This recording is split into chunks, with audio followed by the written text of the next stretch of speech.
how to unclog a toilet without a plunger. Hey everyone! Clogged toilets are inconvenient, and using a plunger can be difficult. Today, I'm going to show you an easy way to unclog your toilet without a plunger. You will need hot water and dish soap.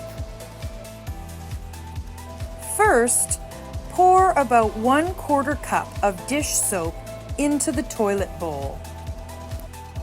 Next, wait a minute for the soap to sink to the bottom. Then, add a large cup of hot water. Don't use boiling water because it might damage the toilet. After that, wait a few minutes for the water to slowly go down. Finally, flush the toilet and watch the clog go down the drain. There! The clog is gone. Easy peasy.